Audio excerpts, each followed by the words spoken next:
예수님은 결론의 주권자이십니다. 파워포인트에 우리 들어가는 말 좀 잠깐 띄워주시겠어요? 예수님은 결론의 주권자이십니다.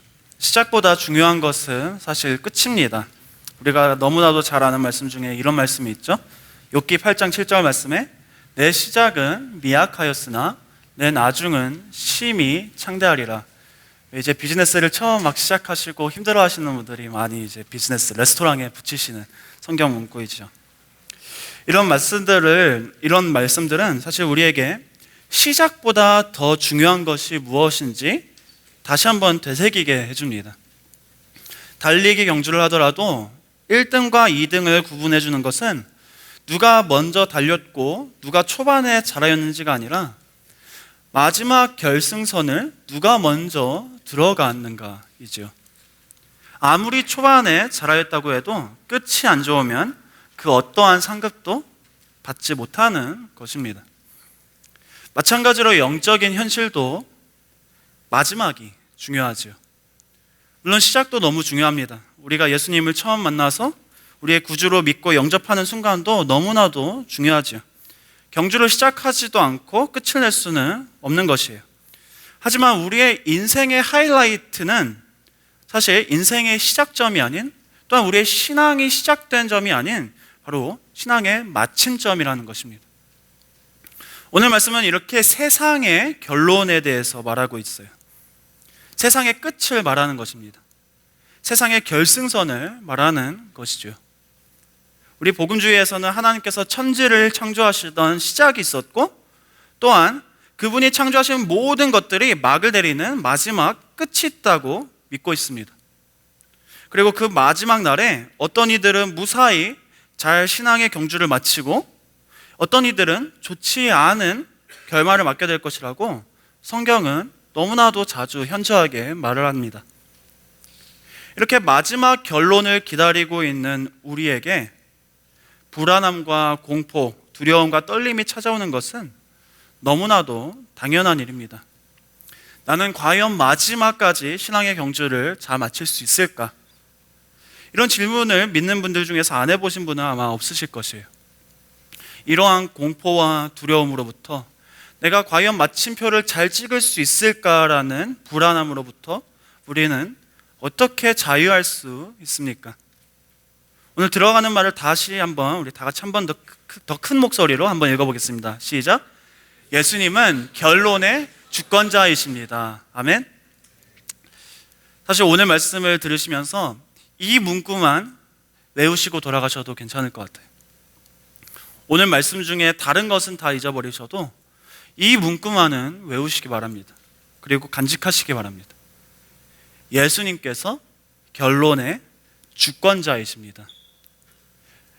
요한계시록 22장 13절 말씀에 이런 말씀이 있죠. 예수님께서 말씀하십니다. 나는 알파와 오메가요, 처음과 마지막이요, 시작과 마침이라. 결론을 주권하시고 다스리시는 분이 곧 경주를 잘 마치게 하시든지 잘 못 마치게 하시든지 그 주권을 가지고 계신 분이 예수님이시라는 사실을 깨닫게 되는 순간 결말에 대한 우리의 모든 낙심과 공포와 불안함과 두려움이 사라지는 것이죠. 예수님께서 결론의 주권자이심을 깨닫게 되는 순간 우리가 살면서 기다리고 있는 결과들과 결말들에 대해 자유하고 담대해질 수 있는 것입니다. 왜냐하면 예수님이 결론의 주권자이심을 깨달을 때 우리가 어떻게 살아가야 할지 방안이 생기고 결말을 책임지시고 일하시는 주님께 우리의 삶의 마지막을 맡겨드리게 되고 주님께서 우리에게 허락하신 결말을 감사함으로 받아들일 수 있게 되기 때문이죠. 왜 그렇습니까? 왜냐하면 우리를 사랑하시는 선하신 예수님께서 우리와 세상의 모든 결론의 책임자이시기 때문입니다. 그래서 오늘 말씀은 사실 예수님께서 어떻게 인류의 말세를 또한 우리 각 개인의 마지막과 결론을 다스리시고 통치하시는지 설명해 주고 있습니다. 그래서 우리가 오늘 다 같이 말씀을 살펴볼 때 결론의 주권자이신 예수님께서 어떻게 말세를 다스리시고 계신지 깨달음으로써 우리의 마지막을 책임지시는 예수님을 신뢰하심으로 자유와 평강을 누리시길 주님의 이름으로 간절히 축복해 드립니다. 첫 번째 포인트로 말세의 모든 악은 심판을 받습니다. 마가복음 13장 24절부터 25절까지 말씀을 다 같이 한 목소리로 읽어볼까요? 시작. 그때 그 환난 후 해가 어두워지며 달이 빛을 내지 아니하며 별들이 하늘에서 떨어지며 하늘에 있는 권능들이 흔들리리라. 아멘. 마지막 날에 일어날 일은 바로 모든 악이 보복을 당하게 되는 심판의 일입니다. 오늘 말씀 첫 부분에 그때라고 나와 있죠. 근데 이것이 어느 때를 말하는 것일까요? 13장 앞부분에 보시면은 저희가 오늘 24절부터 보았지만 그 앞부분에 보시면은 그날이 어떤 날인지를 설명을 해줍니다. 5절부터 6절까지 성경을 가지고 계신 분들은 보시면은 그럼 믿는 사람들을 미혹하는 때가 나와요. 믿는 사람들이 미혹당하는 때. 꼭 9절을 보시면 믿는 사람들이 핍박을 당하는 때가 나오고요. 또 14절 말씀을 보시면 멸망에 가증한 것이 나오는데 이것은 다니엘서의 마지막 날에 나타나게 될 적그리스도를 가리킬 확률이 가장 높다고 합니다. 그래서 이 그때는 무슨 말이냐? 곧 믿는 사람이 당하게 될 환난의 날을 말하는 것이에요. 주님이 사랑하시는 백성들이 세상의 악으로 인하여서 엄청난 핍박을 당하게 될 날을 말하는 것입니다. 미혹당하고 핍박을 당하고 적그리스도가 나타나게 된다는 것이에요. 오늘 본문 말씀은 아니지만 마가복음 13장 20절 말씀을 보시면 그 핍박이 오늘 말씀에 나오는 그 날이 얼마나 크고 무서운지를 설명해 줍니다. 20절 말씀에 만일 주께서 그날들을 감하지 아니하셨더라면 모든 육체가 구원을 얻지 못할 것이거늘 자기가 택하신 자들을 위하여 그날들을 감하셨느니라 하고 나와 있어요. 그 핍박이 그 날이 그리스도인들이 핍박당하고 환난당하는 그 날이 조금이라도 더 길어지면 믿음을 지켜낼 사람이 한 사람도 없을 만큼 어렵고 힘든 고통이기 때문에 주님께서 그 핍박의 날을 짧히셨다는 말씀이에요. 19절 말씀 바로 그 전구절에는 이렇게 나와 있어요. 이는 그날들이 환난의 날이 되겠습니다. 하나님께서 창조하신 시초부터 지금까지 이런 환난이 없었고 후에도 없으리라고 나와 있습니다. 엄청나게 큰 역사이고 역사에 단 한 번밖에 없을 너무나도 큰 대환란을 일하는 것이에요. 이러한 환난 속에서 이러한 그리스도인들이 당하는 핍박 속에서 하나님께서 행하시는 일은 어떻게 될까요? 오늘 24절에서 25절까지 말씀에 그때 그 환난 후 해가 어두워지며 달이 빛을 내지 아니하며 별들이 하늘에서 떨어지며 하늘에 있는 권능들이 흔들리리라 하고 나와 있습니다. 주님께서 하시는 일은 무엇일까요? 환난, 정말 이 세상에서 감당할 수 없을 만큼의 큰 환난을 그리스도인들이 당하고 있을 때 주님께서 행하시는 일은 무엇이냐? 그 환난보다도 더 큰 환난을, 더 큰 심판의 날을 우리에게 내려주시는 것입니다.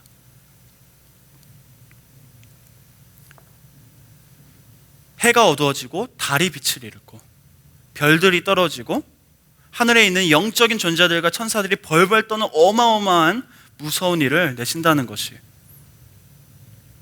오늘 이렇게 해와 달이 빛을 잃고 별들이 떨어지는 내용이 사실 이사야서에 자주 등장을 하는데요. 그래서 많은 학자들은 이 마가, 오늘 말씀을 쓴 마가가 다니엘서와 이사야서 같이 마지막 날에 대한 내용을 쓴 묵시 예언서들을 읽고 영향을 받아 인용했을 것이라고 생각합니다. 그래서 이 말씀이랑 굉장히 흡사한 말씀이 이사야서에 나와 있어요. 이사야서 13장 10절 말씀을 한번 다 같이 읽어볼까요? 시작.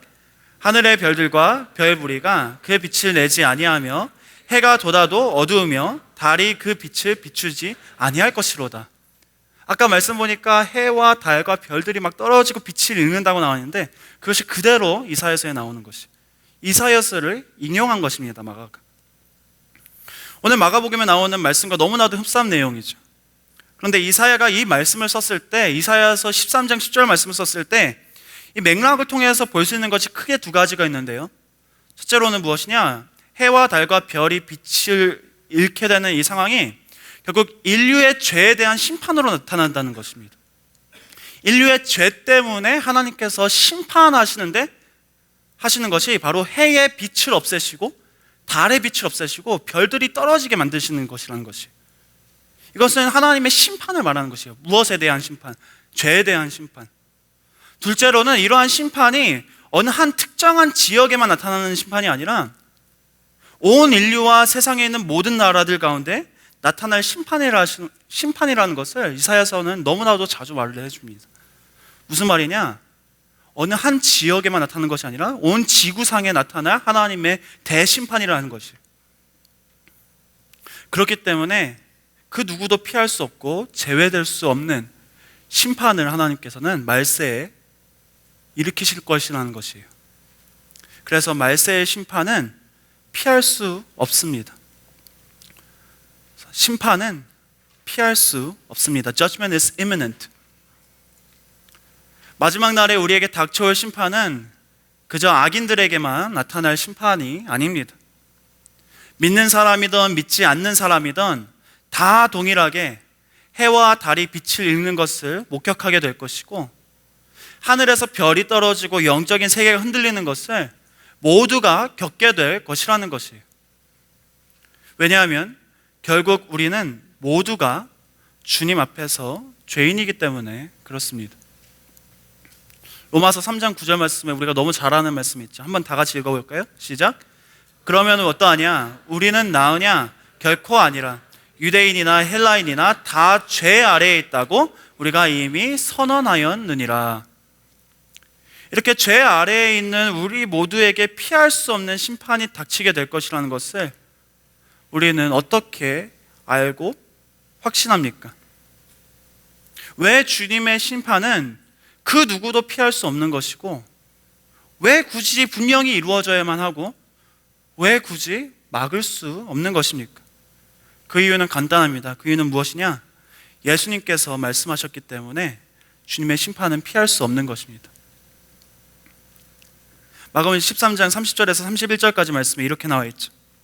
내가 진실로 너희에게 말하노니 이 세대가 지나가기 전에 이 일이 다 일어나리라. 천지는 없어지겠으나 내 말은 없어지지 아니하리라. 예수님이 말씀하셨기 때문에 심판의 날은 결코 사라지지 않습니다. 피할 수 없는 것입니다. 우리가 마음에 안 든다고 심판만 빼낼 수는 없는 것이죠. 하지만 너무나도 많은 때 우리는 신앙생활을 하면서 이 심판에 대한 의식을 잃어버린 채 살아갈 때가 너무나도 많습니다. 가끔은 그냥 거부하고 살아갈 때도 많습니다. 하지만 우리 주님께서 말씀하시는 것은 심판의 날이 분명 찾아올 것이고, 그 심판이 모든 사람에게 임할 것이라는 것이에요. 이것을 믿으시는 분들은 아멘 합시다. 되게 작잖아요, 아멘 소리가. 심판은 하지만은 우리가 빼고 싶다고 뺄 수 있는 것이 아니에요. 듣기 어려우신 거 알고요. 또 믿지 않는 사람들은 얼마나 더 이게 듣기가 힘들겠습니까? 하지만 결코 빼서는 이 복음이 이루어질 수가 없는 것이에요. 그 심판의 날을 인정하지 못하신다면 성경의 무호성을 거부하실 수밖에 없는 것이에요. 말씀이 말하는 것보다 내 생각, 내 철학, 내 감정, 내 경험이 더 중요하다고 말하는 것입니다. 그리고 실제로 많은 캐나다 교회들이 이미 그 방향으로 치우쳤어요. 사랑과 포용만 강조하고 심각한 마지막 날의 심판은 빼놓는 것이에요. 심판의 날 없다는 것이에요. 왜? 자신들이 마음에 안 드니까. 이런 걸 자유신학이라고 하는 거예요. 우리는 사람들을 더 많이 끌어모으기 위한 세일스맨이나 비즈니스맨들이 아닙니다. 우리는 성경에 지시된 하나님의 말씀과 메시지를 있는 그대로 선포하는 하나님의 대사일 뿐인 것이에요. 우리의 철학 내놓는 사람들이 아니라는 것이에요. 결국 말세의 심판을 피할 수 없는 이유는 주님의 말씀이 그렇게 우리에게 선포해 주시기 때문입니다. 또한 심판은 피할 수 없을 뿐만이 아니라 초월적이까지 합니다. Judgment is transcendent. 오늘 24절 후분에서 25절까지 말씀 다시 한번 읽겠습니다. 시작. 해가 어두워지며 달이 빛을 내지 아니하며 별들이 하늘에서 떨어지며 하늘에 있는 권능들이 흔들리리라. 이 말씀을 읽으시면서 사실 과학하시는 분들은 너무나 굉장히 터무니없다고 생각하실 것이에요. 근데 저도 개인적으로 이 말씀을 들으면서 제 과학 점수가 그렇게 높지가 않았는데, 고등학생 때도. 근데 이것을 읽으면서 좀 말이 안 된다, 저도 그렇게 생각이 되더라고요. 우리 태양계의 해가 그 빛을 이루려면 5 billion years, 50억 년이 걸린다고 합니다. 우리는 인류가 그때까지 생존해서 버틸 수 있을지도 확실치 않아요. 하늘에서 오늘 말씀해 보니까 별들이 떨어진다고 하는데, 피토라는 헬라어 단어군요. 땅에 떨어진다, gravity, 중력으로 인해서 떨어진다는 의미를 가지고 있어요. 지구의 중력으로 인해서 그 멀리 있는 별들이 떨어질 수가 있습니까? 그래서 설사 떨어진다고 가정을 해보십시다. 우리 태양이 하늘에 있는 별들 중에 평균 사이즈라고 합니다. 우리 태양이, 우리가 눈에 보이는 별들 중에, 그 많은 수없이 많은 별들 중에 우리 태양계에 있는 태양이 바로 평균 사이즈래요. 내 태양 하나에는 지구가 1.3 million, 130만 개가 들어간다고요. 태양 하나에. 이런 별이 하나만 지구에 떨어져도 지구는 순식간에 불타서 녹아내립니다. 그뿐입니까?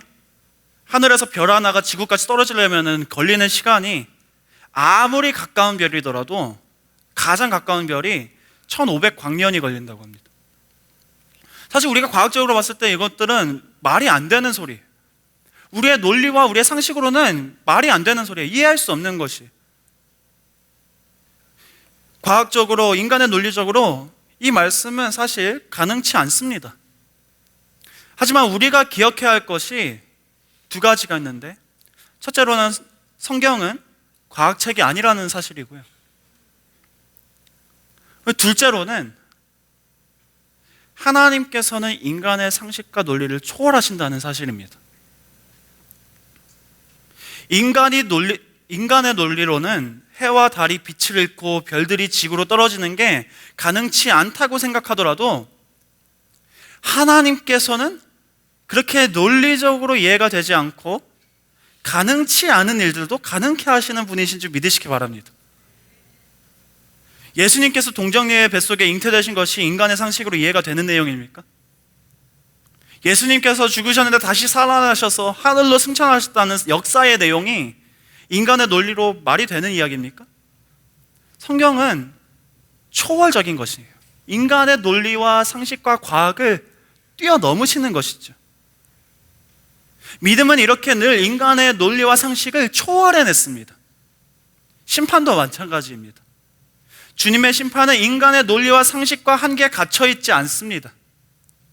인간의 생각과 지식을 초월하고 뛰어넘는 방식으로 우리에게 임하게 될 것이라는 것이에요.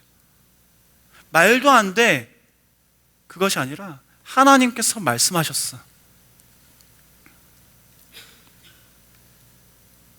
말세의 주님이신 우리 예수님은 그래서 우리에게 피할 수 없고 초월적인 심판의 결론을 주관하시고 계십니다.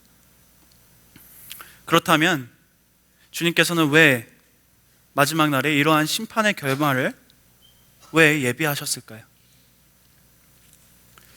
많은 분들이 이렇게 대답하실 수 있어요. 우리를 구원하시려고 심판의 날을 예비하셨다. 우리를 사랑하셔서 우리를 받아주시려고 심판의 날을 예비하셨다.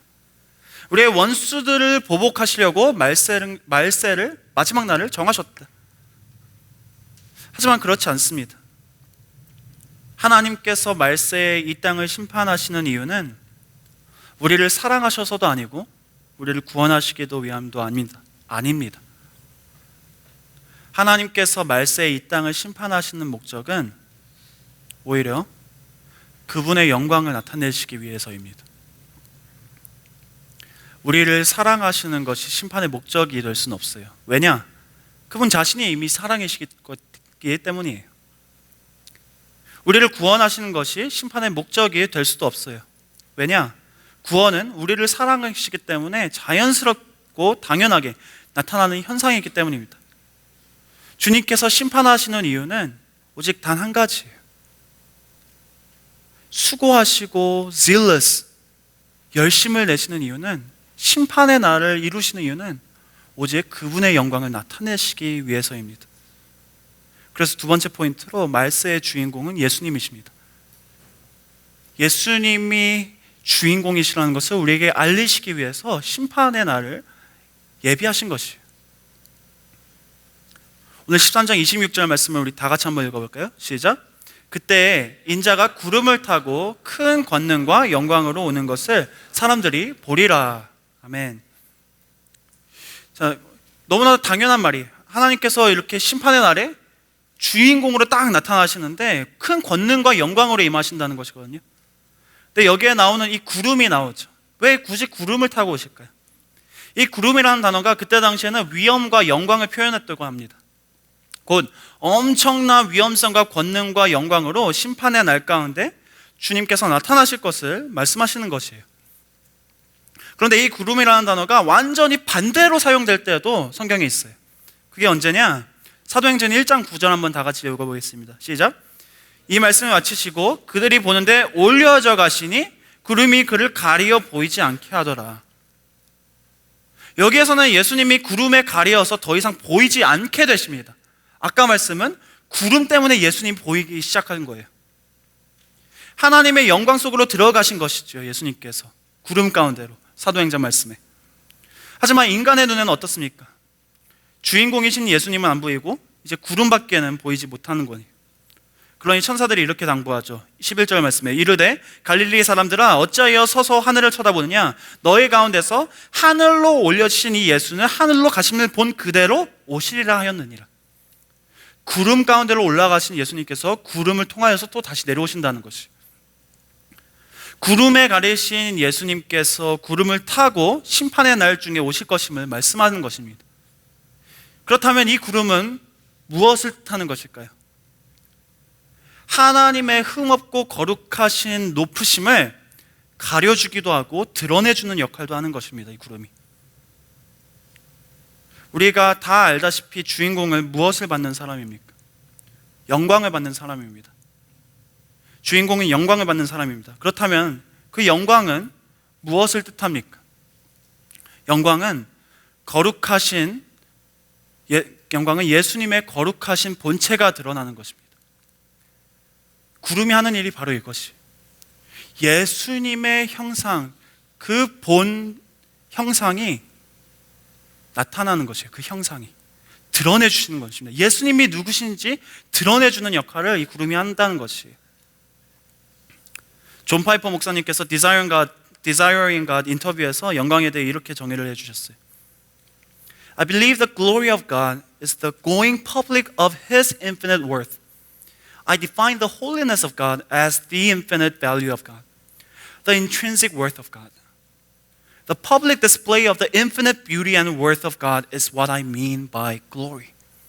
So God's glory is the radiance of His holiness, the radiance of His manifold, infinitely worthy, valuable perfections. 제가 뭐라고 하죠? 번역에 은사가 없어서 번역은 한국말로 안 해왔는데 대충 설명해 드릴게요. 무슨 말인지. 하나님의 거룩하신 본성 자체가 드러나는 것이 곧 영광이라는 것입니다. 하나님의 본성 자체가.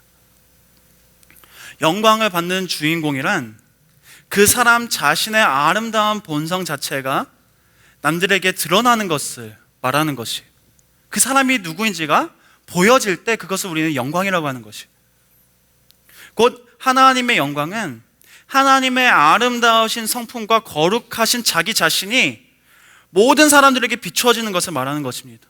이것이 곧 마지막 날에 나타날 일이라는 것입니다. 예수님이 누구신지가 온 세상 가운데 알려지는 것이, 예수님 안에서 그분 자신이 드러나는 것을 영광이라고 하는 것입니다. 우리 너무나도 잘 아시는 분들 중에 우세인 볼트 다들 아시죠? 세상에서 가장 달리기가 빠른 사람. 근데 이분이 이제 2016년도였나요? 리오 올림픽 때, 월드컵이네. 리오 올림픽 때 이제 굉장히 센세이셔널했던 때가 있었어요. 그게 언제였습니까? 그때 이제 트리플 이제 금메달. 그래서 100m, 200m, 그리고 400m 릴레이 이 세 종목을 2006년도였나요? 베이징 올림픽 때부터 금메달을 계속 따온 것이에요. 그래서 이제 마지막으로 리오 올림픽 때, 축구를 그렇게 좋아하지도 않는데, 리오 올림픽 때 마지막에 굉장히 센세이션했던 게 계속 여태까지 금메달을 다 받아왔어요. 그래서 마지막 이제 그 네 번째 릴레이만 하나를 더 따면은 9개를 3번 연속으로 세 종목을 계속 금메달을 따는 그런 역사로 남는 것이에요. 그래서 어떻게 됐습니까? 리오 올림픽 때 금메달 땄을까요? 마지막 그 릴레이 땄어요. 따서 트리플이 됐어요. 100m 3번, 200m 3번, 400m 릴레이 3번. 그런데 갑자기 그게 확 뒤집혀집니다. 언제 그렇습니까? substance, 이제 마약했는지 이제 검사를 하다가 그 두세 번 전에 있었던 그 올림픽, 베이징 올림픽에서 우세인 볼트는 아니고 릴레이, 400m 릴레이 때 100m를 하나 뛰었던 그 선수들 한 명이 이제 스테로이드를 했다는 것이 나온 거예요. 그래서 어떻게 됐을까요? 베이징 올림픽, 2006년 베이징 올림픽이었네요. 그때 금메달을 확 빼앗기게 됩니다. 그래서 그 트리플의 그 역사가 확 사라지게 돼요. 자메이카의 그 역사, 그 영광이 사라지게 돼요. 어떻게 된 걸까요?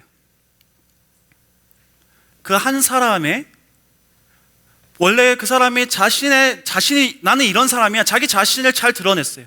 그리고 정직하게 내가 누군지를 잘 드러냈다면은, 그렇다면 그 사람은, 너는 정말 달리기가 빠른 사람이야, 그래 너 너무 훌륭해, 정말 영광스러워, 영광을 돌릴 텐데, 그 사람의 자신이, 그 사람이 들춰보니까 그 사람이 드러나는 그 성품 자체가, 본체 자체가 거짓이었다는 것을 알게 되는 순간 그 영광조차 빼앗아가는 것이에요. 영광은 그렇기 때문에 무엇입니까? 우리가 누구인지 정확하게 알게 될 때 나타나는 것이에요. 예수님의 그 본체가 무엇인지 정확하게 드러날 때 주님께는 영광이 된다는 것입니다. 그래서 마지막 날에 주님께서는 그분 자신이 누구신지를 드러내주시는 것입니다. 그리고 그것이 그분께 영광이 되는 것이에요. 그리고 말세의 주는 구세주이십니다. 말세의 주인공이신 예수님께서는 구세주이십니다. 이것이 곧 예수님의 본체예요. 영광 중에 오시는 예수님의 본체가 나타내 주신 것은 바로 그분의 구원인 것입니다.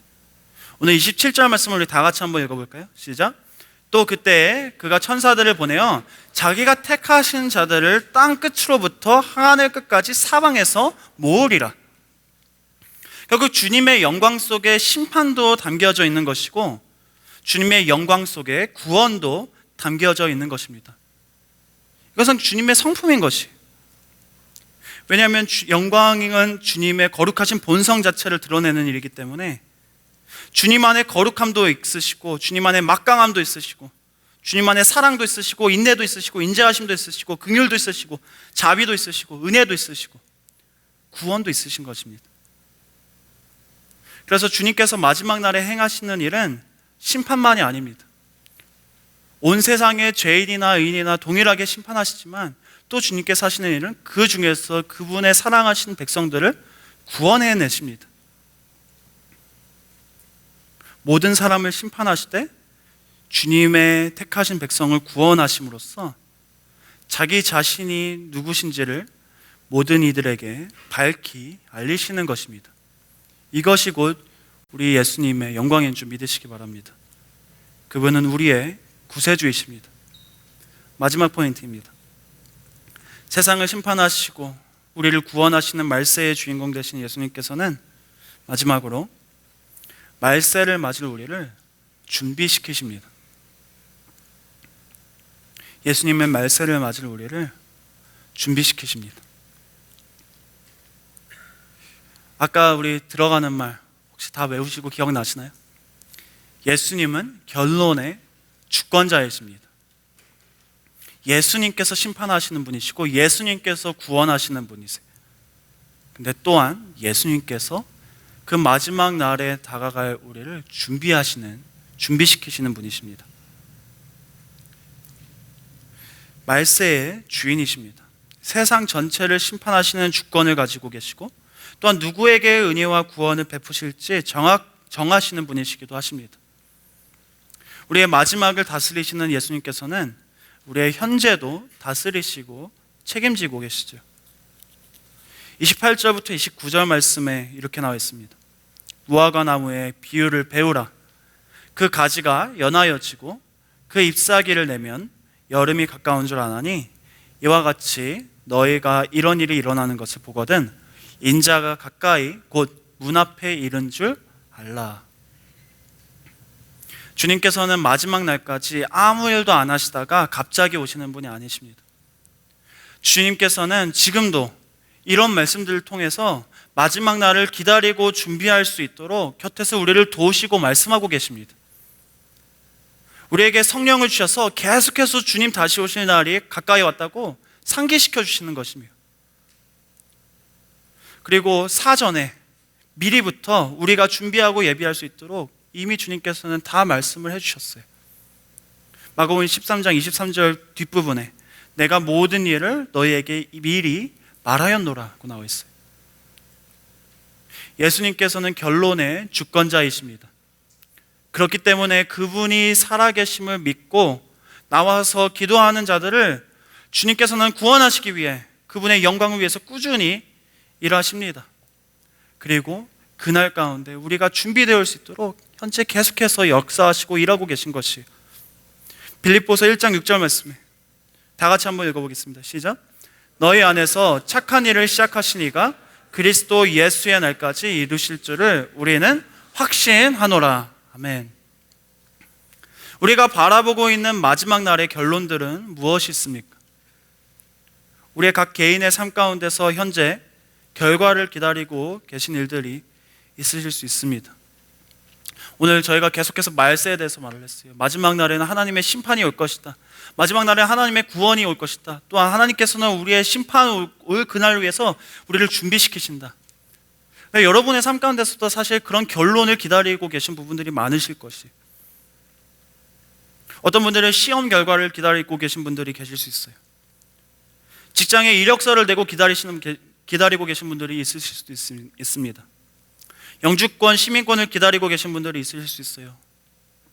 군대 영장을 기다리고 계신 분들도 있을 수 있어요. 관계의 회복을 기다리고 계신 분들이 계실 수 있고, 아픔과 질병 속에서 회복을 기다리시는 분들도 계실 것입니다. 그리고 그 결과가 너무나도 희미해서 과연 어떤 결과가 나를 찾아올까 너무 불안감에 떨고 계신 분들도 너무나도 많으실 것이에요. 이렇게 기다리는 상황 가운데 주님께서 끊임없이 우리에게 말씀해 주시는 것은 결국 예수님이 모든 결론의 주권자이시라는 것입니다. 예수님께서 말세의 주권자시듯이 우리의 삶의 모든 결론의 주권자 되시는 줄 믿으시기 바랍니다. 예수님이 결론의 주권자이십니다. 결과는 오직 주님께 달려 있다는 것입니다. 그렇다면 우리가 해야 할 일은 무엇일까요? 결론의 주권자이신 예수님께 신뢰를 두어야 합니다. 우리 옆에 분에게 이렇게 합시다. 예수님을 신뢰합시다. 마지막 날 구원에 이르게 하시는 주권을 가지고 계신 분도 예수님이시고, 우리의 인생의 크고 작은 일들 가운데에서 모든 결과를 다스리시는 분이 예수님이시라면 그분께 신뢰를 두어야 맞는 일입니다. 그분만 신뢰하면 되는 것이에요. 근데 우리가 너무 많은 때 나 주님 신뢰해, 그냥 이렇게 말하고 넘어갈 때가 많아요. 하지만 진정 주님을 신뢰한다는 것은 무엇일까요? 주님께 신뢰를 둔다는 것은 바로 그분께 구하는 일, 곧 기도입니다. 세상 모든 사람을 심판하실 주님도 예수님이시고, 그 심판 속에서 우리를 구원해내실 분도 예수님이십니다. 우리의 크고 작은 일들 가운데서 우리의 결과를 결정하실 분도 예수님이시고요.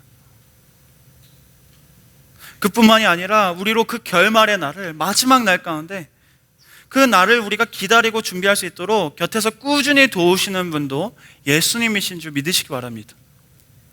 그렇다면 우리가 할 수 있는 것은 오직 예수님께 기도함으로 그분을 신뢰하는 것 외에는 없는 것입니다. 곧 무엇이냐? 예수님을 바라보기만 하면 된다는 것이. 히브리서 12장 2절 말씀 우리 다 같이 한 목소리로 읽고 말씀 마치려고 합니다. 다 같이 한번 읽어보겠습니다. 시작. 믿음의 주요 또 온전하게 하시는 이인 예수를 바라보자. 그는 그 앞에 있는 기쁨을 위하여 십자가를 참으사 부끄러움을 개의치 아니하시더니 하나님 보자 그 우편에 앉으셨느니라. 아멘. 찬양팀 앞으로 나와주시고요.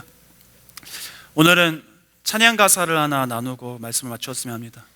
오늘 설교 후 찬양으로 이 찬양을 예수 그 이름이라는 찬양을 한번 다 같이 불러봤으면 좋겠는데, 혹시 또 너무 생소하실까봐 가사라도 먼저 나눠드리고 우리 같이 또 기도하는 시간 가졌으면 좋겠습니다. 이렇게 나와 있어요. 이 세상이 감당 못할 사람, 믿음으로 영원을 보는 자, 살아계신 하나님께 이 세상 모든 것 속하였음을 알고 가는 자, 광야라도 폭풍 중이라도 보이지 않고 들리지 않아도 나는 믿네. 날 살리신 예수의 십자가, 그 은혜로 나 승리하였네. 예수의 이름에 큰 능력이 있고 예수의 이름이 날 일으키시니 나 가는 이 길이 낯선 곳이라도 기꺼이 눈 감고도 뛰겠네. 우리가 인생을 살면서 얼마나 많은 때 우리의 삶의 결론을 모르는 채 살아갑니까? 나의 결과는 어떻게 될까 염려하면서 살아갑니까? 그럴 때마다 우리가 기억해야 할 것은 바로 예수의 이름에 큰 능력이 있다는 것입니다. 예수의 이름이 우리를 일으키십니다. 왜냐? 예수님만이 결론의 주권자 되시기 때문입니다. 예수님께서 우리의 죄를 대신하여 십자가에 못 박혀 죽으셨으므로 우리를 사랑하시고 우리에게 구원을 베풀기 원하신다는 메시지를 선포하여 주셨습니다. 우리는 그분께 기도로 나아가기만 하면 되는 것이, 그리고 모든 결론의 주권자 되신 예수님을 신뢰하면 되는 것입니다. 주님께 나아가십시오. 기도하는 자리로 나아가십시오. 예수님께서 여러분의 결론을 책임져 주실 것입니다. 예수님께서 여러분의 시작을 책임져 주셨습니다. 예수님께서 여러분의 현재를 지금도 책임져 주시고 계십니다. 그 예수님을 신뢰하는 마음으로, 결론의 주권자 되신 예수님을 신뢰하는 마음으로 다 함께 찬양하고 기도하며 우리의 결론과 우리의 마지막과 우리의 말세를 주님께 맡겨 드립시다. 나가는 말 다 같이 읽겠습니다. 시작. 말세의 고통을 피할 수 있는 유일한 소망 되신 결론의 주권자 우리 주 예수 그리스도이십니다. 아멘.